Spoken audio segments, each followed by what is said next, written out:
검찰이 비상계엄 사건과 관련해서 박세현 서울고검장을 본부장으로 하는 특별수사본부를 꾸렸습니다. 경찰도 전담수사팀을 구성하면서 본격적인 수사에 착수했는데요. 네, 취재기자 연결해서 자세한 상황 알아봅니다. 조성은 기자. 네, 검찰이 이번 비상계엄 사태와 관련해서 박세현 서울고검장을 본부장으로 하는 특별수사본부를 구성했습니다. 검찰은 이번 사태와 관련해 엄정하게 수사하겠다고 강조했습니다. 특별수사본부에는 김종우 서울남부지검 2차장 검사와 최순호 서울중앙지검 형사3부장 등이 투입될 것으로 알려졌습니다. 또 검찰은 군과 함께 합동수사에 나설 것이라고 밝혔는데요. 검찰은 이번 비상계엄 사건 수사와 관련해 특별수사본부에 군검사 등 군검찰 인력을 파견받는 등 협조를 받아 합동수사하기로 했다고 설명했습니다. 검찰은 어제 윤석열 대통령 등을 내란 및 직권남용 권리행사방해 등 혐의로 고발한 사건을 서울중앙지검 공공수사 1부에 배당하고 본격 수사에 착수한 바 있습니다. 심우정 검찰총장이 퇴근길에 직접 수사 의지를 밝히며 필요한 조치를 취하겠다고 한 지 채 하루도 지나지 않아 특수본 구성이 이뤄졌습니다.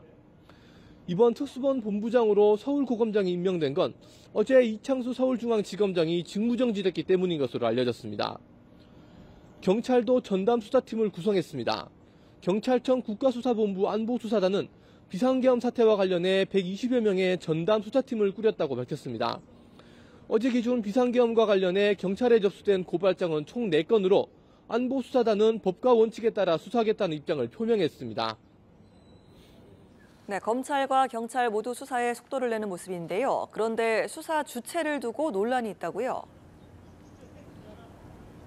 네, 그렇습니다. 2021년 검경 수사권 조정으로 인해서 이 내란죄는 검찰의 직접 수사 범위에서 벗어났었습니다. 하지만 이번 사태에 있어서 직권남용죄는 물론 이 내란죄도 직접 수사할 수 있다고 검찰은 판단한 모양새입니다. 검찰이 직권남용 수사에 착수한 뒤 수사 과정에서 인지한 직접 관련성이 있는 범죄인 내란 혐의까지 확대하는 건 이론적으로 가능하기 때문입니다.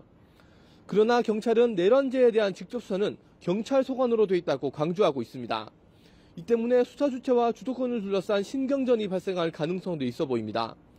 아울러 검경 모두 지휘부가 이번 사태에 연루돼 있다는 점도 논란거리인데요.